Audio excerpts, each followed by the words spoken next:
Entonces, si hablamos de genitales externos femeninos, ¿de qué hablamos nosotros?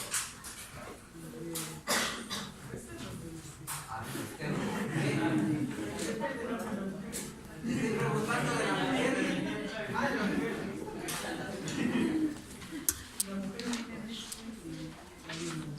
Le agarré el Japón.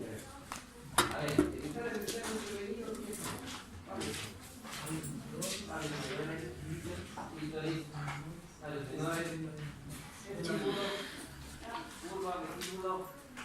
Algunos le ponen por ahí eso del monte de Venus y creo que está descrito en su libro, si mal no recuerdo. Voy a hablar un poquito de ese detallito nada más. Naturalmente masculino.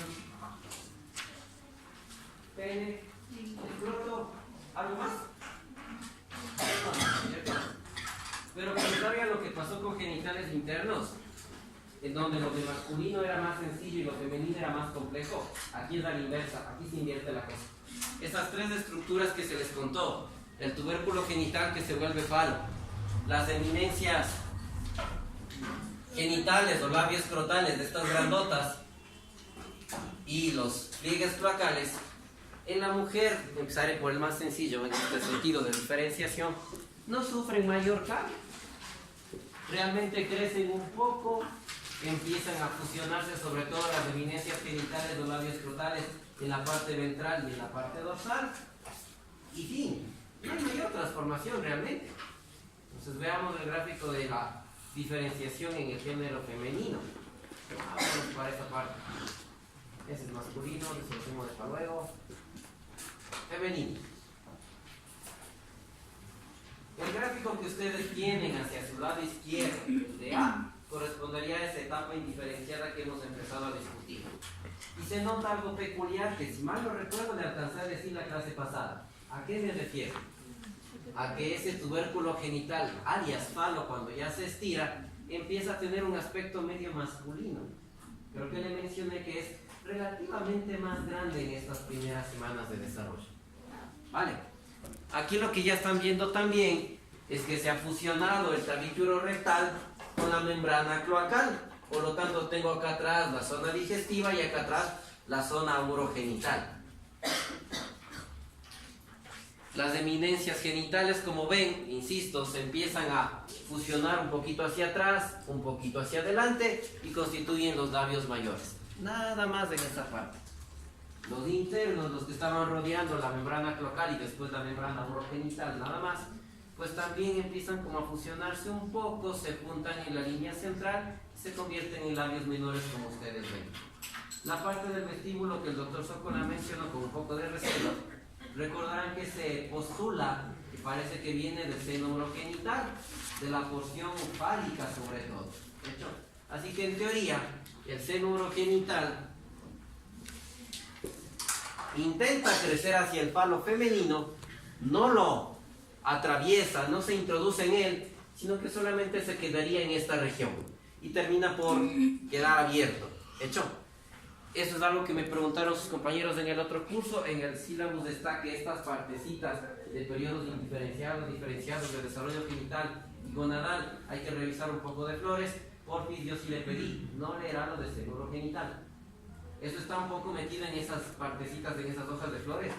No le pare bola, porque es bien diferente la descripción de seno urogenital en flores con la descripción que hemos visto y que está en Arteaga. ¿Hecho? De ahí esta descripción completa algunos detallitos de los flores a lo que está en Arteaga. No va a haber mayor diferencia. ¿Cuál será la diferencia? Los nombres. No encontrarán eminencia genital. Le van a encontrar eminencia o tumefacción labio escrotal. No le van a encontrar como pliegue cloacal. No le van a encontrar como uretral, lo más probable. Eso es lo único diferente que van a encontrar entre lo uno y lo otro. ¿Qué más necesitamos conocer de esto? Ahí dice himen. Y el himen ya vimos en el desarrollo de genitales internos. ¿Me pueden recordar de dónde se desarrollaba el himen? Del seno urogenital. Solamente que sugiere la mayoría de autores que no sería de la región fálica, sino de la región de más arribita, de donde sale la mayoría de la uretra femenina, o sea, de la zona pélvica o intermedia. La única cosa diferente. Y que, insisto, cuando lean, hablará de recanalización del himen cerca del término, pero les he contado más de una vez que no se ve en la práctica así, y ustedes en el laboratorio lo constataron, y el feto femenino estaba totalmente permeable. Y es un bebito o una bebita más que prematura, y ya era permeable el canal como tal. En la parte anterior, el tubérculo genital femenino se mantiene relativamente grande, como hasta las... Esto varía un poco. Algunos doctores dicen 16 semanas. Otros doctores dicen 14 semanas. Y hay un estudio bastante bien hecho que reporta y comparó lo que encontraban en el ultrasonido y lo que se veía cuando las niñas nacían. Y encontraron que había una correlación entre estos datos, o sea, lo que se veía a través del eco y cómo era el clítoris al nacer, más o menos hasta las 18 semanas. Hicieron una correlación media rara. Así que ellos sugieren que hasta antes de las 18 semanas, por la longitud relativa que tiene ese clítoris en desarrollo en la mujer, podría ser confundido con un pene en desarrollo. Y entonces su libro pone una serie de fotos bien alhajas. Ese es masculino. Estas de acá. Donde le pone fotos de más o menos desde las 12, 14 semanas hasta casi las 20 semanas. Esta foto de acá se parece mucho, más o menos, a la que vimos en el feto de la práctica, recordarán ustedes. Pues ya se veía el clítoris no tan grande y lo que eran los labios mayores y labios menores más internos. Pero en cambio en la foto de acá, si no dijera mujer, ¿usted qué piensa ahí? En la foto A. ¿Por qué? Parece que. ¿Le ven que parece escroto? Y esto de aquí se le ve un poquito más grande, ¿no? Parece un pene en desarrollo. ¿Le ven el de acá? ¿Mujer?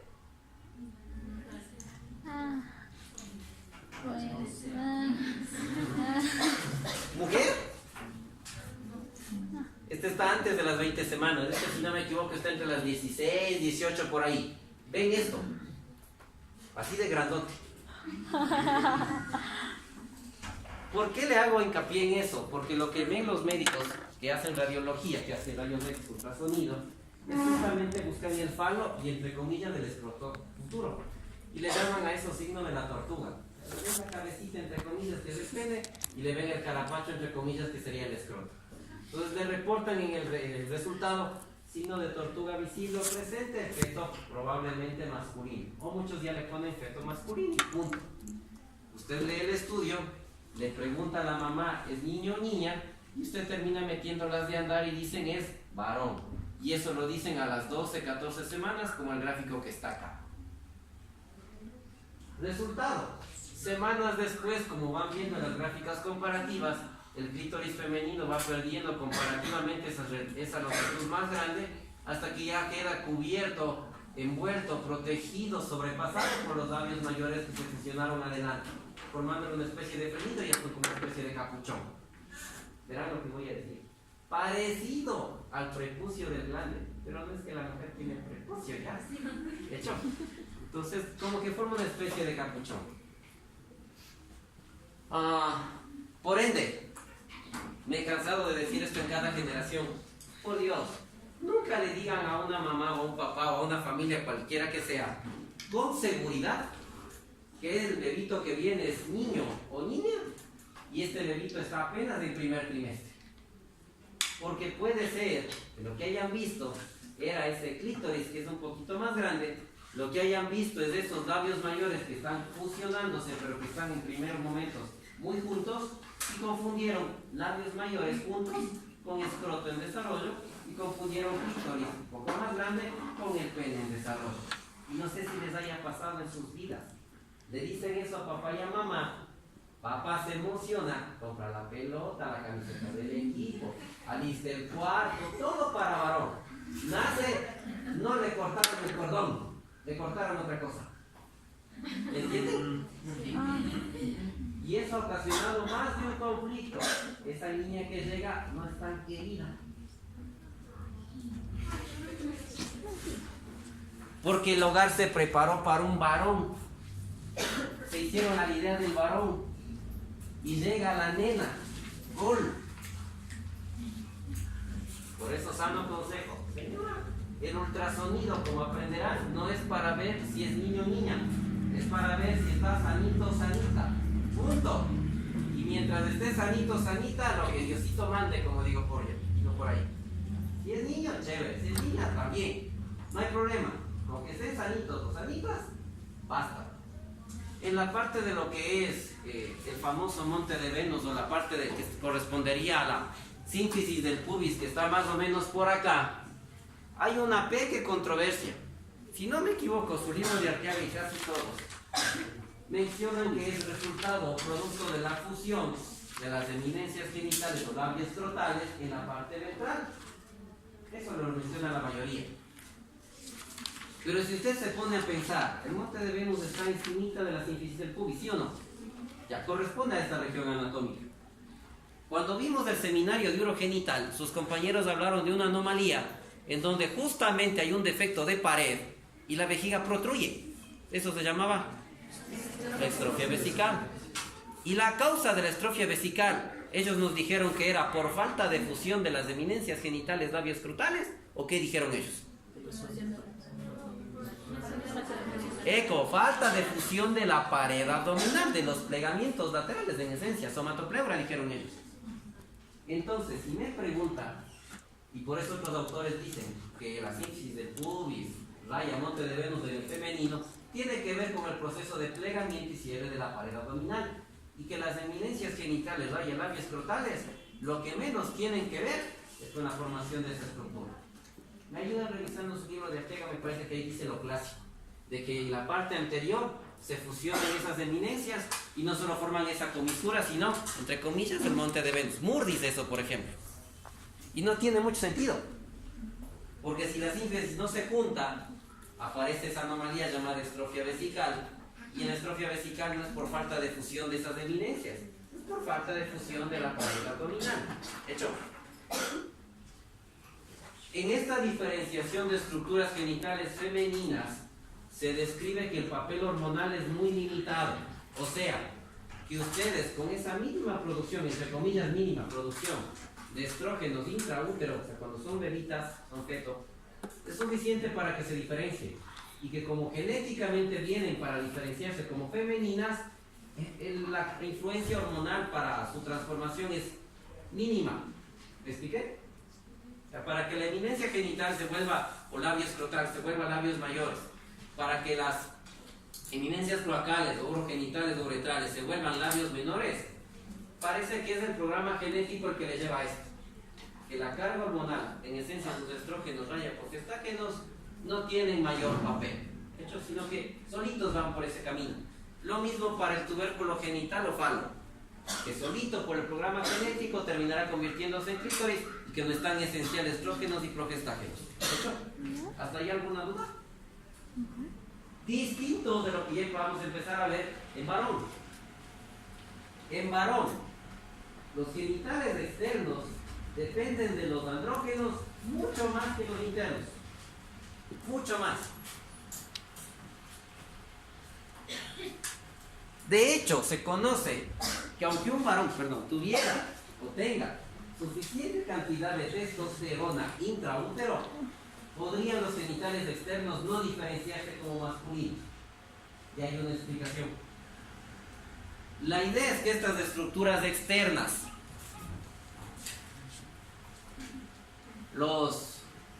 déjenme regresar, las eminencias genitales o labios escrotales y los pliegues cloacales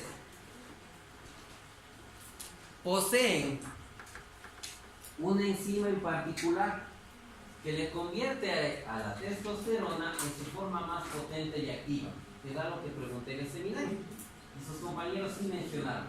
¿Se acuerdan cuál era esta forma más potente? ¿Cómo se llamaba? No. La teiro o dihidrotestosterona. Esa era la forma más potente. Vean en su libro de fisio, me parece que dice 10 o 100 veces más potente, eso no me acuerdo. Pero es mucho más potente y su accionar, a diferencia de lo que es la testosterona sola. Entonces, estas estructuras tienen en particular 5 alfa reductasa.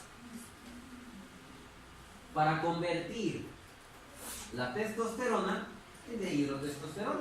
Entonces, otra vez, los pliegues cloacales, las eminencias genitales, el falo en desarrollo expresan, poseen, tienen 5 alfa-reductases para poder convertir la testosterona en dihidrotestosterona. Y es de esta forma más activa la que les comienza a virilizar. ¿Hecho? Recalco, insisto, por eso se sugiere, se postula, que aunque usted tuviera testosterona en concentración normal, si la enzima falla, no habría virilización. Si el receptor para la dihidrotestosterona falla, no habría virilización. Recuerden lo del síndrome de insensibilidad a andrógenos que contaron en el seminario. De hecho, solo por preguntar, las hormonas esteroideas más o menos cómo actúan. La testosterona, estrógenos, cortisol, aldosterona, son todas parte de este grupo de hormonas esteroideas. Todas nacen del colesterol, tienen un núcleo esteroide básico en la parte de estructura química. ¿Cómo actúan? ¿Cómo? ¿No? ¿Cómo actúan? ¿Ya vieron estas hormonas de beneficio? ¿No les? La peculiaridad de estas hormonas es que se anclan a su receptor y hormona receptor se meten al núcleo celular y modifican la expresión de genes. Y ahí se entiende cómo es que estas hormonas logran virilizar estas estructuras, cómo les transforman tanto. Es porque se meten al núcleo celular y obviamente le transforman en una estructura que al inicio no tenía. ¿De hecho? Las hormonas esteroideas anclan receptor y hormona receptor se meten al núcleo. Eso es lo peculiar de este grupo hormonal. ¿Sí? No anclan, no se quedan con el receptor en la membrana tal cual. Y agarran al receptor y los dos juntos ¡trac!, se van hasta el núcleo. Se pegan al ADN y cambian su expresión genética. ¿Hecho? Entonces, ¿qué es lo que empiezan a notar y qué es lo que empieza a ocurrir? Pues hay un proceso franco de fusión de estos pliegues. De los dos. Los pliegues cloacales o uretrales se empiezan a unir y dejan en el fondo ese tejido amarillito, que era esa membrana urogenital que vimos cuando abríamos la parte del digestivo. Hacia esas pliegues o esas estructuras va creciendo obviamente el seno urogenital, porque recuerden que hablamos que el seno urogenital forma la gran parte de la uretra masculina. Entonces, mientras se van cerrando estos pliegues, estos de aquí, por dentro va desarrollándose el seno urogenital. Así que esos pliegues internos tienen mucho que ver con la formación del cuerpo del pene. Cuando esos pliegues cloacales no se fusionan de manera completa, aparecían esos tipos de hipospadias, perdón, que sus compañeros les quisieron mencionar en el seminario. ¿De acuerdo? Esos pliegues no se fusionaron bien y dejaban abierta parte de lo que sería la futura uretra masculina. ¿Qué ocurre con las eminencias genitales o labiescrotales? También se empiezan a fusionar en la línea central. Y habrá un momento en que se junten y se vayan un poquito hacia la parte dorsal, por decirlo así. Y constituyen el famoso escroto. Los pliegues o eminencias genitales o labiescrotales están recubiertos por ectodermos de superficie, tanto en hombre como en mujer.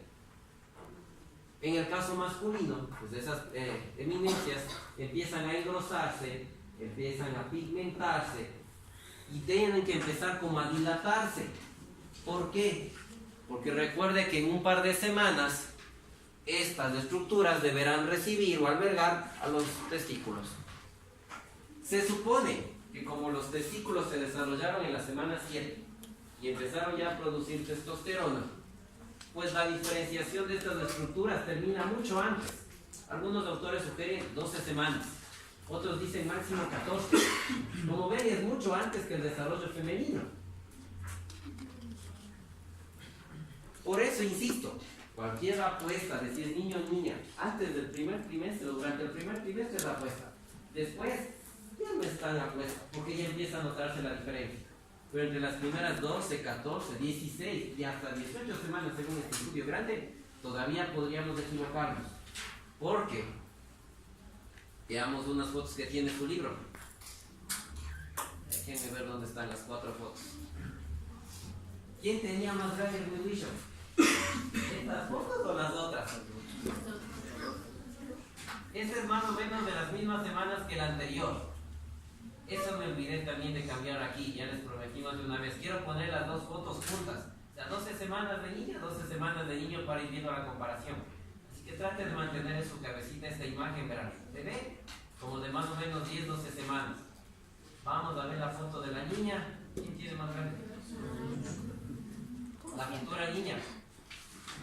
Foto, y está más lejos, verán, esta foto para poderle ver un poquito más amplia la zona genital. Esto ya son como 2 semanas después. Me regreso a la foto del varón y apenas tiene esa puntita. Esto ya es casi de 14 a 16 y con las justas se ve que algo sobresale. ¿Sí? Y este es varón. Me vuelvo a pasar a la foto de la niña, perdón, que les esté jugando. ¿Quién tendrá más grande visto a través de un eco? ¿Quién tiene más escroto? ¿Me entienden? Entonces, acá, ¿dónde ven el escroto? Casi no se ve, como dice la compañera. Y acá un bebito ya le ponen de 20 semanas, pues ahí sí ya la cosa es un poco más diferente, ¿no? Hasta ya está hasta más pigmentado, como le acabo de mencionar, y este ya se ve un poco más grande, a diferencia de lo que ya ocurre en la niña de más o menos unas 20 semanas. Ya no se ve la estructura aquí abajo fusionada, y el clítoris ya quedó sobrepasado o oculto por los futuros labios mayores. O sea, ahí a partir de las 20, más difícil equivocarse. Hasta ya lo que me quiera preguntar. Vale. Nos falta solo un detallito de lo que serían genitales externos masculinos. Déjenme regresar a la foto otra vez. Cuerpo del pene, viegas cloacales fusionándose. El resto del cuerpo. En el interior tenemos lo genital para los restos de la uretra, como mencionamos en su momento. Eminencias genitales de labios escrotales, formación del escroto en el varón. Tengo todavía el tubérculo genital, que es el que está aquí. Este termina completando el pene como tal. Y como están notando, tiene más que ver con su parte distal. En la parte más distal del futuro pene, ustedes conocen que se forman 2 que 3 estructuras. ¿A qué me refiero? Debe formarse el orificio uretral externo, debe formarse el glande como tal, y debe formarse ahí sí el prepucio como tal. ¿Cómo era esto? Algo mencionamos de lo que era urogenital. Todo el falo futuro, o todo el futuro pene, perdón, está tapizado por ectodermo de superficie. Ese ectodermo de superficie formaba una placa, un engrosamiento, que se conoce como placa granular. Ese engrosamiento se iba acercando hacia el seno urogenital que crece dentro del futuro pene hasta que se encuentran. De esa manera se constituía el orificio uretral externo, o sea, la parte más externa de la uretra masculina es ectodérmica. Adicionalmente, el futuro glande empieza como a separarse de la piel que lo recubre. Se forma un surco adicional que despega el ectodermo de superficie de la cabecita del pene, por decirlo así. Y de esa manera ustedes tienen el prepucio ya desarrollado. No sé si notan que el prepucio está casi cerrado. ¿Se ven como cerrado totalmente? En esta parte final, aquí, se forma un anillo fibroso, relativamente duro. Me parece que alguien de ustedes me preguntó o me mencionaron en alguna clase pasada. Por lo tanto, cuando nace un varoncito, por lo general el pene está totalmente cubierto y escondido por el prepucio. Y con las justas se ve un pequeño orificio por donde sale el pipí. No sé si lo hayan visto en algún bebito que hayan conocido. Este anillo de aquí se va a ir aflojando con el tiempo. Esto es lo que quiero corregir, porque todavía veo que quieren hacer eso y les enseñan eso en las otras carreras, lo que me parece increíble. Antiguamente se le decía a la mamá, le baña a su bebito y le insiste y le baja lo que más pueda hasta que se despegue completamente o se separe completamente del glande. Y los guaguas, ya hay llanto, sangrado y demás. Se les decía, lo digo porque así me enseñaron a mí también, si sangra un poquito no es problema. Hasta eso se llegaba a decir. ¿Qué se sabe actualmente? Que este anillo fimótico inicial solito empieza a ceder. aprendieron en anatomía que este órgano es un órgano eréctil, ¿no es cierto? Porque tiene unos 3 cuerpos en su interior, y es lo que le pido que revise del texto complementario. ¿De dónde salen esos cuerpos cavernosos y esponjosos? Que se llenan de sangre y cereza, ¿sí o no? ¿Creen que un bebito recién nacido no tiene erecciones? ¿O creen que solo es ya cuando uno es viejote? Desde recién nacidos tiene. Y lo que se conoce es que esas erecciones que empiezan a tener, o que se tiene desde bebito, son parte del proceso que ayudará a aflojar este anillo fimótico. Que solito, insisto, por influencia hormonal, se empieza a relajar. Así que van a pasar 1, 2 y a veces hasta 3 o 4 años hasta que solito se despegue.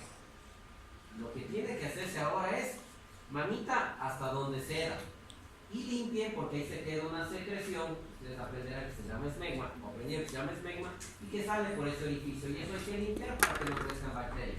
Y hasta ahí. O sea, ya no tienen que... Porque en ocasiones lo que pasaba es que le forzaban, y como esto todavía es duro, le termina ahorcando al guagua. ¿Me entendieron? O sea, se baja de golpe y le estrangulaba el glande. Y esa es una emergencia y hay que resolver, pero ahí. No es nada incómodo, no es nada cómodo para un abuelito cuando le hacen esa crueldad. Y hasta no sé mucho, acabé de confirmar que a las enfermeras les siguen enseñando, y en algunos grupos de aquí de la carrera, que le insista y le baje hasta que se despegue todo. A un bebé de 4 o 6 meses quieren que ya esté libre y que repuse. No sean así. Va a desprenderse solito. De hecho, solito lo va a hacer. Si ya pasan 3 o 4 años y no se ha abierto nada y empieza a haber problemas, hay tratamientos ahora farmacológicos. Se pone una cremita en esa partecita y se empieza a abrir. ¡Ah, magia! Así que, Bran, es normal que un bebito nazca con esto relativamente duro. Así se desarrolla. Por causa hormonal, esto se va distendiendo. Y las erecciones que se tienen desde bebito ayudan en el proceso de distensión. Así que durante los primeros meses de vida se va desprendiendo y separando poco a poco. Algunos sugieren que hasta los 3 o 4 años podría separarse, no es problema. Se puede esperar hasta algunos años.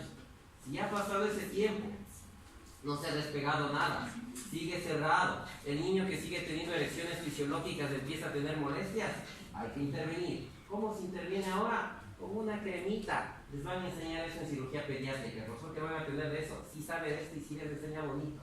Si yo estoy dándole solo el preludio para que cuando estén en cirugía pediátrica se acuerden que esto se forma así, se nace así, y cuando ya vean cómo se trata, pues entiendan por qué el doctor les dice, ponemos esta crema y se abre, zarpan. 3, 4 más o menos. En la primera infancia fresco. Ya más grandecito, ahí sí ya no. Imagínense de 20 años ahí.